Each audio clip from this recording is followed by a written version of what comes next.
नमस्कार, मैं हूं पूजा सिंह और आप देख रहे हैं आर्यन टीवी। चलिए रुक करते हैं आज की कुछ खास बड़ी खबरों का।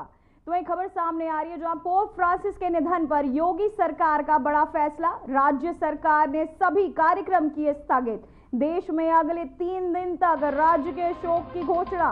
गृह मंत्रालय के तहत की राजकीय घोषणा। पोप फ्रांसिस के निधन पर सीएम योगी ने जताया शोक। कहा, पोप फ्रांसिस का निधन आध्यात्मिक जगत की अपूर्णीय क्षति है। मेरी संवेदनाएं वैश्विक कैथोलिक समुदाय के साथ। को बताते चले, पोप फ्रांसिस के निधन पर योगी सरकार का बड़ा फैसला। राज्य सरकार ने सभी कार्यक्रम किए स्थगित। देश में अगले 3 दिन तक राज्य के शोक की घोषणा। गृह मंत्रालय के तहत की राजकीय घोषणा। पोप फ्रांसिस निधन पर सीएम योगी की घोषणा। पोप फ्रांसिस के निधन पर सीएम योगी सरकार का बड़ा फैसला। राज्य सरकार ने सभी कार्यक्रम किए स्थगित। देश में अगले 3 दिन तक राज्य के शोक की घोषणा। पोप फ्रांसिस के निधन पर आपको बताते हुए दुख व्यक्त किया, साथ ही सारे कार्यक्रम भी स्थगित किए। ये आपको बताते चले, योगी सरकार का बड़ा फैसला। राज्य सरकार ने सभी कार्यक्रम किए स्थगित। गृह मंत्रालय के तहत राजकीय घोषणा। राज्य सरकार ने सभी कार्यक्रम किए स्थगित। पोप फ्रांसिस के निधन पर यह घोषणा। तो वहीं ताज नगरी आगरा का एक ऐतिहासिक मेहमान नवाजी के लिए तैयार है। 23 अप्रैल को अमेरिका के उपराष्ट्रपति जेडी वेंस आगरा आ रहे हैं। उनके भव्य स्वागत के लिए आगरा में तैयारियां शुरू हो गई हैं। 23 अप्रैल को जब खेरिया एयरपोर्ट पर अमेरिका के उपराष्ट्रपति जेडी वेंस कदम रखेंगे तो उनका भव्य स्वागत तय है। उनकी पत्नी उषा, तीनों बच्चे समेत अमेरिकी प्रशासन ने कई आला अधिकारी भी उनके साथ होंगे। सीएम योगी आदित्यनाथ खुद खेरिया एयरपोर्ट पर उन्हें रिसीव कर सकते हैं, जिसको लेकर प्रशासनिक स्तर पर तैयारियां जोरों पर है। एयरपोर्ट में शिल्पग्राम तक करीब 12 किलोमीटर लंबे रूट पर अभूतपूर्व स्वागत होगा। दोनों ओर खड़े लगभग 5000 स्कूली बच्चे हाथों में तिरंगा और अमेरिका का झंडा थामे अतिथियों का स्वागत करेंगे। 15 जगहों पर सांस्कृतिक मंच बनाए जा रहे हैं। वहीं सुरक्षा के मद्देनजर ताजमहल को आम पर्यटकों के लिए सुबह से ही दोपहर 12 बजे तक पूरी तरह सील किया जाएगा।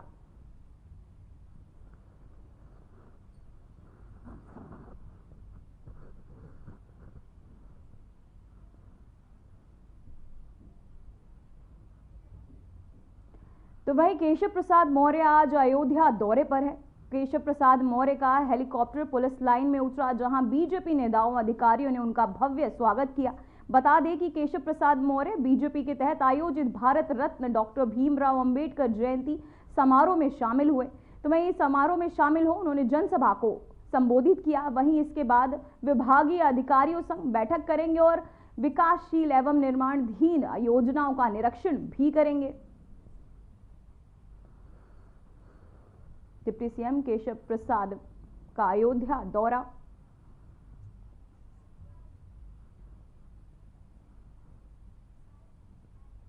बाबा साहब की चैत्य भूमि और जहां दिल्ली में उनका निर्वाण हुआ, शरीर शांत हुआ, वह निर्वाण भूमि। ऐसे 5 जो स्थान हैं, इन 5 स्थानों को भारतीय जनता पार्टी की सरकारों ने मिलकर के पंच तीर्थ के रूप में विकसित करने का काम किया। आज हमें गर्व है कि अगर बाबा साहब की जन्मभूमि मध्य प्रदेश में है तो वहां मध्य प्रदेश में भारतीय जनता पार्टी की सरकार है और वहां का विकास हो रहा है। वहां कोई भी बाबा साहब का अनुयायी जाता है तो उसको लगता है कि हम बाबा साहब की जन्मभूमि पर आए। महाराष्ट्र में हमारी सरकार है, वहां उनकी दीक्षा भूमि भी है, चैत्य भूमि भी है, वहां भी हमारी सरकार है। वहां पर भी जो जाता है, जो गया होगा, उसको मालूम होगा कि किस प्रकार से विकास बाबा साहब के लिए के सम्मान में भारतीय जनता पार्टी किस प्रकार से समर्पित। बाबा साहब की लंदन में, मतलब ब्रिटेन के अंदर जो शिक्षा भूमि है, माननीय नरेंद्र मोदी जी की सरकार आने से पहले भी उस स्थान को खरीद करके उनके पंच तीर्थों में से एक तीर्थ का विकास किया जा सकता था। लेकिन कांग्रेस की सरकार को कैसे, वो नेहरू जी अगर वहां पढ़े हो तो उसको तो विकसित कर देंगे, राजीव जी पढ़े हो तो विकसित कर देंगे, इंदिरा जी पढ़ी हो तो विकसित कर देंगे। बाबा साहब जो इस देश के 140 करोड़ लोगों के लिए ऐसे संविधान को देने का काम किया, उनकी शिक्षा भूमि का विकास नहीं कर सकते, तीर्थ स्थल के रूप में उसका निर्माण नहीं कर सकते, लेकिन प्रधानमंत्री श्री नरेंद्र मोदी जी के नेतृत्व वाली सरकार ने विदेश में उनकी उस भूमि को लेकर के उसको एक तीर्थ स्थल के रूप में विकसित करने का काम किया। आज दिल्ली प्रदेश में भी हमें गर्व है, देश में तो हमारी सरकार है, लेकिन आज दिल्ली प्रदेश में भी हमारी सरकार है। बाबा साहब की जो महापरिनिर्वाण यानी शरीर शांत जहां पर हुआ, उन्होंने अंतिम सांस ली, उसको भी एक तीर्थ स्थल के रूप में विकसित करने का काम किया गया। बाबा साहब चाहते थे कि महिलाओं को भी सभी क्षेत्रों में उचित भागीदारी मिले।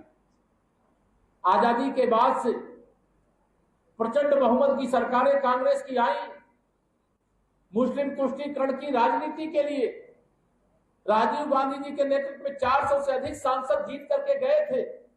मुस्लिम प्रसन्नता के दबाव में शाहबानो केस में सुप्रीम कोर्ट के फैसले को उलट करके उन्होंने मुसलमानों का वोट बैंक बनाए रखने के लिए कानून में, संविधान में बदलाव करने का काम किया था। यह उस समय जो राजीव गांधी जी की कांग्रेस की अगुवाई वाली सरकार और माननीय नरेंद्र मोदी जी के नेतृत्व में जब सरकार आई, हमारे पास बहुमत था, हमने इस देश की आधी आबादी को, हमारे प्रधानमंत्री श्री नरेंद्र मोदी जी ने बाबा साहब के स्वप्न को साकार करते हुए महिलाओं को 35% लोकसभा और विधानसभा में आरक्षण का अधिनियम, नारी शक्ति बंधन अधिनियम 2023 या पास करके देश को प्रदान करने का काम किया। इसकी बाबा साहब को यह सच्ची श्रद्धांजलि। माननीय नरेंद्र मोदी जी के नेतृत्व में आप सरकार आने से पहले जो लोग इतिहास जानते हैं, वो पुराने लोग हैं, वो तो जानते ही होंगे, नहीं तो इतिहास पढ़िए। इतिहास के पन्नों में ये सारे आपको विवरण मिल जाएंगे कि कांग्रेस ने बार बार गरीबी हटाओ का नारा दिया, लेकिन गरीबी कभी नहीं हटी। माननीय नरेंद्र मोदी जी ने गरीबी हटाओ का नारा नहीं दिया, माननीय नरेंद्र मोदी जी ने सबके साथ सबके विकास का नारा दिया, जो बाबा साहब को सच्ची श्रद्धांजलि थी। और माननीय मोदी जी के नेतृत्व में 10 साल की सरकार में, अभी तीसरे कार्यकाल का पहला साल अभी शुरू है, 25 करोड़ लोग हिंदुस्तान में गरीबी रेखा से बाहर आए। उसमें तो वही खबर सामने आ रही है जहां अपर मुख्य सचिव अनुराग को मिला पीएम अवार्ड। पीएम मोदी ने किया अवार्ड से सम्मानित। अपर मुख्य सचिव अनुराग श्रीवास्तव करेंगे प्रेस कॉन्फ्रेंस। साथ ही नमामि गंगे मुख्यालय पर होगी प्रेस कॉन्फ्रेंस। पीसी में, यूपी में चलाए जा रहे अभियानों की देंगे जानकारी। नमामि गंगे मुख्यालय पर होगी प्रेस कॉन्फ्रेंस। यूपी में चलाए जा रहे हैं अभियान। आपको बताते चले अपर मुख्य सचिव अनुराग को मिला पीएम से अवार्ड। अपर मुख्य सचिव अनुराग श्रीवास्तव करेंगे प्रेस कॉन्फ्रेंस। नमामि गंगे मुख्यालय पर होगी प्रेस कॉन्फ्रेंस। पीसी में, यूपी में चलाए जा रहे हैं अभियानों की देंगे जानकारी। आपको बताते चले अपर मुख्य सचिव अनुराग को मिला पीएम अवार्ड। पीएम मोदी ने किया अवार्ड से सम्मानित अपर मुख्य सचिव।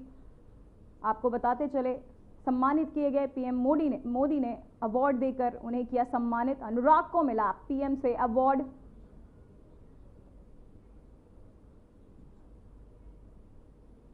तो वहीं यूपी सरकार के डिप्टी सीएम केशव प्रसाद मौर्य ने वक्फ संशोधन कानून को लेकर मचे हंगामे पर जोरदार पलटवार किया है। डिप्टी सीएम केशव ने कहा कि माफिया किस्म के लोग वक्फ के नाम पर बड़ी बड़ी संपत्तियों पर कब्जा कर हर महीने करोड़ों रुपए घर ले जाते हैं और ऐश की जिंदगी जी रहे थे। उन्होंने आगे कहा कि ऐसे लोग इस कानून के आने से बौखला गए हैं।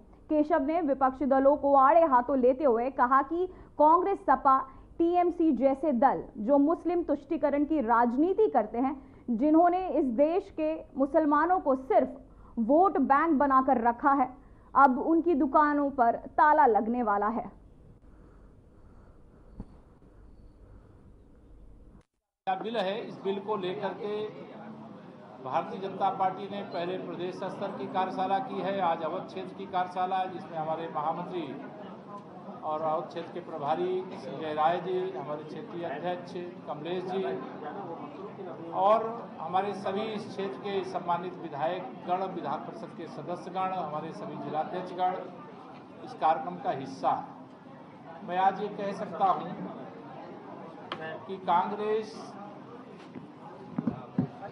पार्टी पूरे देश के अंदर जो वक्फ संशोधन बिल आया है इसको लेकर के माहौल खराब करना चाहती है और उत्तर प्रदेश में कांग्रेस के मुख्य दरबारी और समाजवादी पार्टी के अध्यक्ष श्री अखिलेश यादव जी वह यूपी का माहौल खराब करना चाहते हैं और पश्चिम बंगाल के अंदर टीएमसी जो पार्टी और सरकार दोनों का नेतृत्व कर रही हैं वह वहाँ माहौल खराब करके रख चुकी हैं और उनके प्रवक्ता के रूप में श्री अखिलेश यादव जी उत्तर प्रदेश के अंदर रह करके जिस प्रकार से मुर्शिदाबाद का दंगा हुआ, हिंदुओं की हत्याएं हुई, उनको पलायन करना पड़ा, यह एक साजिश है जो तुष्टीकरण की राजनीति करने वाले दल हैं और मुझे पूरा विश्वास है कि देश के मुसलमानों का समर्थन तो वक्फ संशोधन बिल को मिल ही रहा है, लेकिन 2027 के विधानसभा चुनाव में जहां सपा की साइकिल चलती थी, जहां कांग्रेस का पंजा कहीं दिखाई दे जाता था, उन मुस्लिम बूथों में भी भारतीय जनता पार्टी के सुशासन का, विकास का, वक्फ संशोधन बिल लाने का कमल खिलेगा।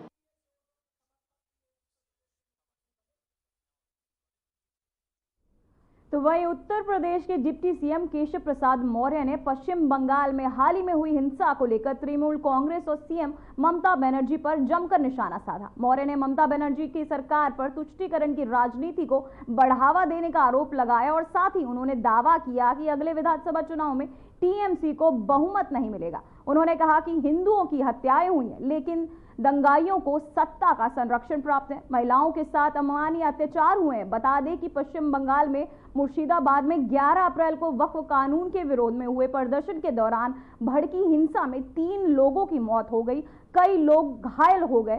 साथ ही इस हिंसा में संपत्ति को भी व्यापक नुकसान पहुंचा है। टीएमसी को मिलेगा, ममता बनर्जी जी को मिलेगा।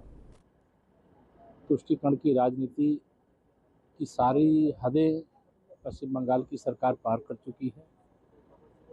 दंगाइयों को सत्ता का संरक्षण है, हिंदुओं की हत्याएं की गई, उनको पलायित करने के लिए मजबूर किया गया, महिलाओं के साथ अमानवीय अत्याचार हुए जिसे शब्दों में व्यक्त नहीं किया जा सकता। सर, सपा के राष्ट्रीय अध्यक्ष ने आरोप लगाया कि पुलिस भर्ती में जो है सवर्णों को जो है स्थान दिया जा रहा है, चाहे वो थानों से लेकर डीजीपी ऑफिस तक की बात हो या भर्ती की बात हो। श्री अखिलेश यादव जी 27 का सत्ताधीश बनने का स्वप्न देख रहे थे, उनका स्वप्न चकनाचूर हो गया है, बौखला गए हैं, उल्टे सीधे बयान दे रहे हैं। समाजवादी पार्टी की सरकार के समय पैसे लेकर के भर्तियां की जाती थी।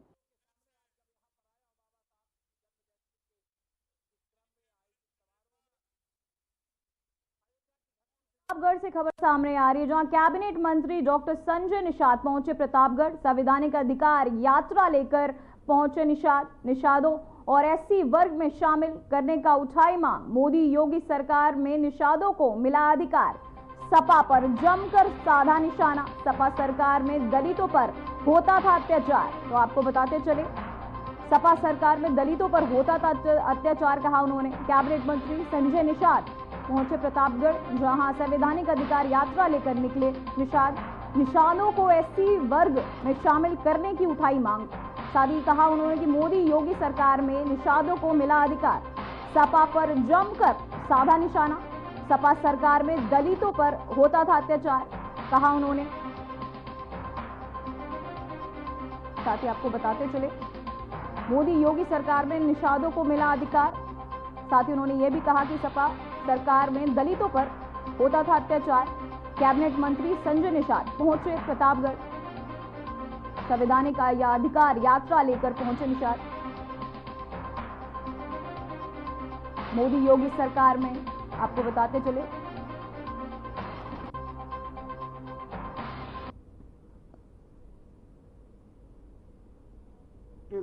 Politics movement is the father of politics. एक बार मौलाना आजाद ने भी मुसलमानों को इकट्ठा किया था और पंडित जवाहरलाल नेहरू ने कहा था हमारे पर विश्वास करो, अब कुछ करने की जरूरत नहीं है। और सारे मुसलमान 70 साल कांग्रेस पर विश्वास किए और नतीजा मुसलमानों की दशा आप देख सकते हो कि सच्चर कमेटी कहती है कि इनकी दशा SC/ST से खराब है। सबसे ज्यादा गरीब मुसलमान है, सबसे ज्यादा बेचारे परेशान है। तो आज अनाज, मकान, इलाज हम दे रहे हैं, तो फिर गुमराह करके मुसलमान को इकट्ठा करना चाहते हैं। हम चाहते हैं मुसलमान भी इसी देश के हैं, मुसलमान भी इसी भारत के नागरिक हैं। उन्हें शिक्षा, स्वास्थ्य, रोजगार चाहिए, न कि धर्म चाहिए। शरीयत से नहीं, संविधान से देश चलेगा। संविधान से देश चलाने के लिए संविधान में हर नागरिक को अधिकार देने के लिए व्यवस्था दी गई, संशोधन करने के लिए। मुसलमान को कहाँ से मकान दिया जाएगा? मुसलमान के मोहल्ले में वक्फ बोर्ड है, तो मकान कहाँ दिया जाएगा? सड़क पर तो लाया नहीं जाएगा, नदी में तो दिया नहीं जाएगा। तो बिना संशोधन के तो उस गरीब आदमी को मिलेगा नहीं। इसलिए यह सब लोग नेताओं का खेल है। अब मुसलमान भी समझ गए, इनके बहकावे में नहीं आ रहा। यही लोग थे हिंदू मुसलमान कराते थे धारा 370 के बहाने। अब देखो हिंदू मुसलमान राइट खत्म हो गया। अब सब लोग अपने अधिकार, ये सब लोग खिलाए, सब बटुए जोगी मठुजाड़ है, कुछ है नहीं। सर एक सवाल और है, अखिलेश यादव लगातार जो है दलितों का मुद्दा पर दलितों का क्या पूजा होता था क्या? इनके समय पर देखो नाम कैसे बदले जाते थे। अब बहन जी नाम रखती थी, अम्बेडकर नाम पर बदल दिए जाते थे। भाई कन्नौज का नाम बदल दिया, उनकी मूर्ति तोड़ दी गई। कैसे अत्याचार होता था उतना आखिर दलित क्यों उनसे दूर हुआ है? बहन जी के ऊपर क्या हुआ? दलित नहीं थी क्या? कौन अत्याचार किया था? तो आज के दिन में गलती तो इन लोगों की है। अवसर मिला था प्रेम दिखाने का, जब सत्ता में रहे तो दलितों पर अत्याचार, और सत्ता से बाहर हो तो दलितों से प्यार। ये कैसे हो सकता है? भाई जब आप पावर में रहेंगे तो अत्याचार, पावर से बाहर चलेंगे तो प्यार दिखाएंगे। अब ऐसा थोड़ी है। आज के दिन में सबसे ज्यादा अगर लोगों को सम्मान देने का काम करे तो हमारी सरकार करे। 18% निषाद सब इन लोगों के साथ थे।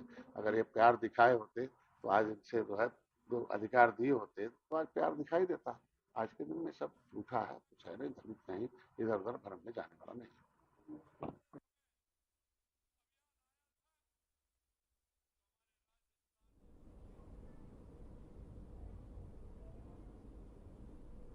तो वहीं सपा प्रमुख अखिलेश यादव ने प्रेस कॉन्फ्रेंस की। इस दौरान उन्होंने बीजेपी सरकार पर तंज कसा। सपा प्रमुख ने कहा कि सरकार नाकामी छिपाने के लिए तरह तरह के तरीके अपनाती है।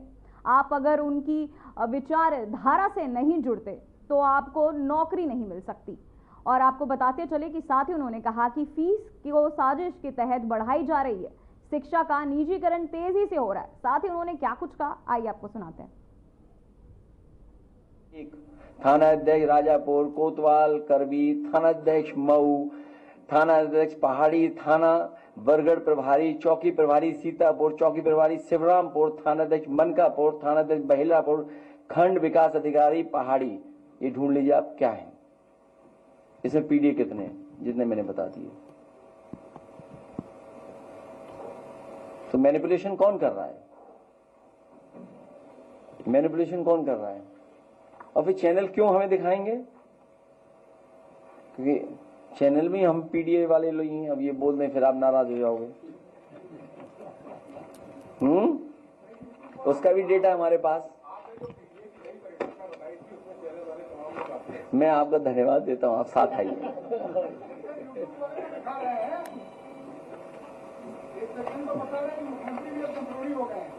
क्या हो गए?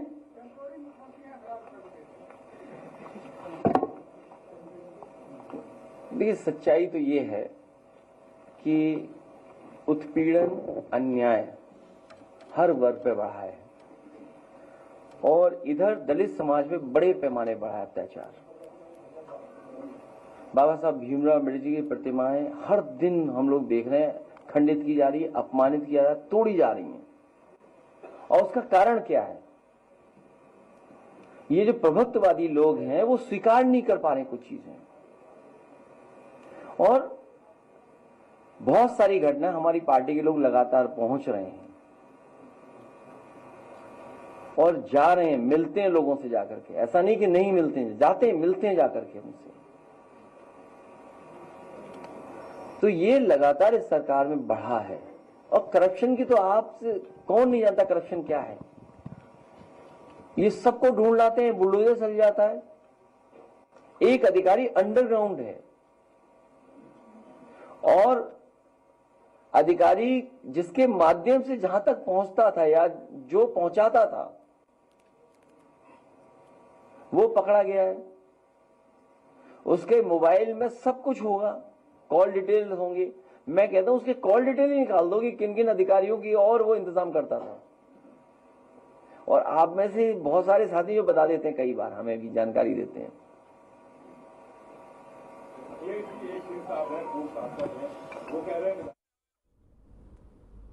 तो वहीं जननी सुरक्षा योजना में हुए फर्जीवाड़े को लेकर समाजवादी पार्टी के अध्यक्ष अखिलेश यादव ने उत्तर प्रदेश की योगी सरकार पर कड़ा प्रहार किया है। अखिलेश ने सोशल मीडिया प्लेटफॉर्म एक्स पर तंज कसते हुए कहा कि बीजेपी के शासन में धांधली और भ्रष्टाचार चरम पर है। उन्होंने आरोप लगाया कि एक तरफ मतदाता सूची में 37 मतदाताओं के लिए एक ही पिता और का नाम दर्ज है, वहीं दूसरी ओर जननी सुरक्षा योजना में फर्जी आंकड़े दर्ज किए गए। उन्होंने इस बात का खुलासा किया कि योजना के तहत 20 से ज्यादा महिलाओं ने एक साल के भीतर 3 नहीं बल्कि 5-5 बच्चों को जन्म दिया है और सीधे तौर पर फर्जीवाड़े को दर्शाता है।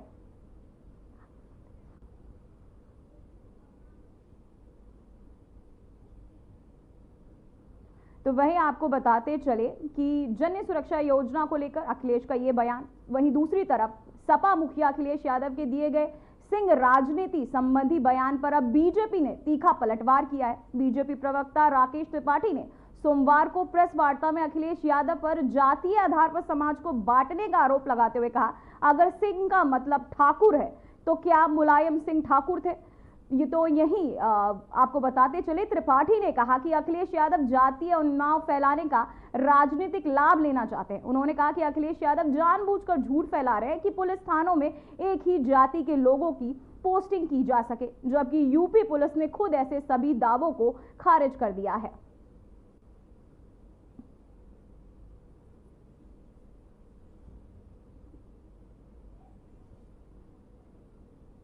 परेशान है। प्रधानमंत्री जी के सबका साथ, सबका विकास, सबका विश्वास और सबका प्रयास का असर दिखाई पड़ रहा है। आज कुंभ में 66 करोड़ से ज्यादा लोग जब पवित्र डुबकी लगा रहे हैं, जिसमें कोई जाति का भेद नहीं हो रहा है। इन बातों से अखिलेश इतना परेशान हो गए हैं कि वो सबकी जाति ढूंढने का प्रयास कर रहे हैं, लेकिन जाति ढूंढते ढूंढते न जाने कितने झूठ बोल रहे हैं। वो उनको हर जगह सिंह दिखाई पड़ रहा है और सिंह के आधार पर वो राजपूत मानते हैं। तो इसके आधार पर क्या वो मुलायम सिंह जी को भी राजपूत घोषित करने का काम करेंगे?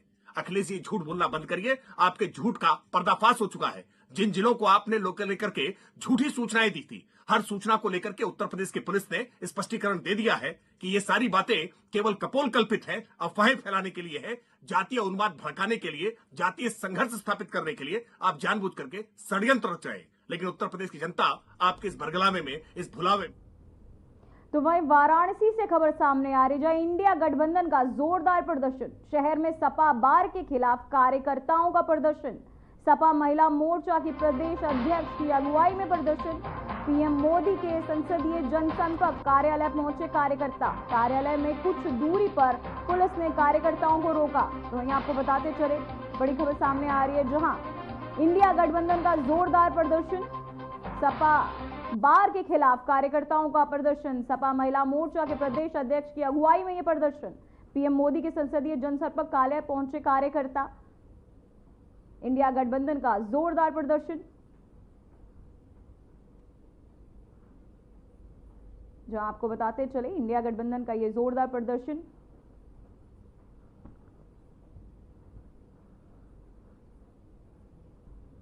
जहां प्रदर्शन कर कार्यकर्ता को पुलिस 11 वर्षों से बनारस संसदीय क्षेत्र में प्रधानमंत्री जी एक भी इंडस्ट्री नहीं दे पाने में सफल हो पाए। उन्होंने एक इंडस्ट्री दे दी। बनारस के बहू बेटियों का सम्मान बेच करके कुछ लोग अपनी जेबें गर्म कर रहे हैं और उनको सीधा संरक्षण सत्ता पक्ष के विधायक। तो वहीं उत्तर प्रदेश की बिजली उपभोक्ता को अब महंगी बिजली का सामना करना पड़ेगा। दरअसल Uttar Pradesh power corporation limited ने करीब 5 साल बाद बिजली दरों में 1.24% की गुपचुप बढ़ोतरी कर दी है। ये वृद्धि ईंधन अधिभार शुल्क के रूप में लागू की गई है। इस बदलाव के चलते अप्रैल महीने में बिल में सभी उपभोक्ताओं को अधिक भुगतान करना होगा। ईंधन अधिभार शुल्क के अनुसार जिस तरह डीजल और पेट्रोल की कीमतें घटती बढ़ती हैं, उसी तरह बिजली के बिल में भी अब बदलाव होंगे। हालांकि गर्मियों के मौसम और बढ़ते बिजली के उपयोग को देखते हुए उपभोक्ताओं को राहत की उम्मीद नहीं है।